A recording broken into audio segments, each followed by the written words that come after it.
So I have 2 wealth building tips for you that I've learned through staying with the elders in my family and spending a lot of time with those who are wealthy. The first thing is they pay attention and manage their life, their personal life, like they manage their businesses. Their personal life is real deal of business to them. They do not allow things to happen in their personal life that are not scheduled and planned out as if it is a business. The same way they have an executive assistant for their business, they have for their personal life. And there's a reason for that, because the two are ultimately going to intertwine. So if you are not keeping account of the personal affairs in your life, they are going to affect your business life and your wealth. Because essentially you have to take care of your personal in order for your business to thrive. There's no way that you're going to be able to advance your business if you are not paying attention to your personal life. Okay, that's number 1. Number 2, or maybe this is going to be more like 3. Number 2, the second thing that I've learned and paid attention to through dealing with elders and those who are wealthy is that all money that you get, right? I don't care how much it is, they pay attention to small denominations and large denominations. Most people think that when people become wealthy, they don't pay attention to the amounts of money because they have all this money that they can spend. But no, what it actually is they become very well versed at how to manage their money and where to put it. For example, I'm doing a $1 and $5 challenge with my mom. We save $1 and $5 bills. So like I just went to Dunkin' Donuts, and for example, let's say that you have a $20 bill. You're going to take the $20 bill however much denominations you decide to do with the savings challenge. When you get your change back from, say, buying coffee or buying a sandwich or buying whatever, in this challenge, you're going to take your change. So let's say I committed to 5s. So every $5 bill that I get back is change when I'm going to buy something that I need for my personal life or my business. I make sure that I take it and I put it on the side of my wallet. And at home, I literally have a wallet that does nothing but holds the 5s and the 1s inside of it. So for example, I just went to the store. I just got change back 3 different times. These 3 $5 bills are getting ready to go into the wallet that I have when I get home. Why? Because one of the things that wealthy do is they pay attention to where their money goes, but they also are infamous for saving. Why do they save? So that then they can take that money that they have saved and invested it. So for example, me and my mom were doing this challenge over the course of, I think we had committed to 3 months. Every time we went somewhere, we saved all of our $5 bills. I had accumulated over 3 months. I think it was something like $350.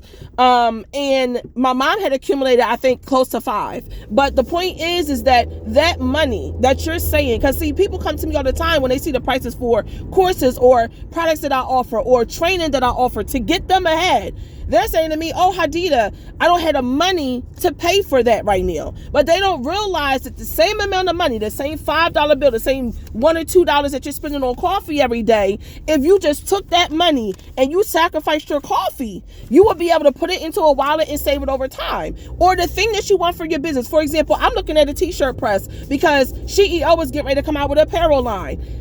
I'm not going to spend my money to do that. I'm getting ready to take the $5 bills that I have accumulated in my savings account over a period of time. I'm going to save up for 1 month, 30 days. Every time I pay for something, I'm going to pay for it in cash. That's another thing that the wealthy do. A lot of times people think that the wealthy just swipe their cards. They do swipe their cards. But at the same time, they account for all money that they spend. So the only way that this saving is going to work is if you get in the habit of pulling all the money that you have available to you off of your debit card so you can keep track of how much you're spending. Because in order for it to pile up to wealth, it has to be kept accounted for. Okay, you can't have like gap holes and loopholes in your money that you're not aware of. So for example, me, over the course of the next month, I'm going to save all my $5 bills. And as I save them, I'm going to put them into the account, and that's going to be the money that I go buy my t-shirt press for. And then the last tip that I want to give you is they master how to use other people's money. What do I mean by that? When you, for example, for me in my business, I am selling products, right? Now, I could potentially take the money that I'm getting from my general stream of income and create out of that the budget to be able to go buy my t-shirt press. But instead, what I'm going to do, in addition to saving these $5 bills, because that's just something that I always do, so it accumulates over time, something else that I'm going to do is I am going to launch or find a way to accumulate somebody else's money. Now, sometimes the wealthy do this in the way of credit. But for me, in this particular time, I'm going to take one person's or 2 or 3 people, the money that I accumulate over 2 or 3 people's coming in like intro fee to the drop shipping company, because I just started a drop shipping opportunity where people can make money over and get out paid instantly, and they only have to pay $125 to get into it. So a lot of people are joining because a lot of people are looking for ways to be able to start and scale their own businesses without having to do all the legwork. And if you want to find that, you can go look at my bio. It's the first link. But anyway, that's not what this video is about.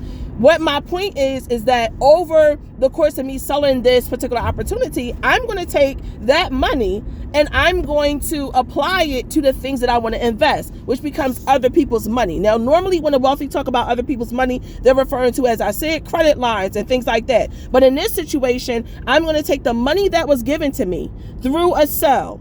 I'm going to put it into an investment account. I'm going to let that investment account accumulate interest over the course of 30, 60, 90 days. Then I'm going to pull that interest off and make that interest pay for the things that are taking place in my life. Opposed to taking my paycheck every time I get paid, putting it into my account, spending off my paycheck, and still being only left with the original money that came into my account.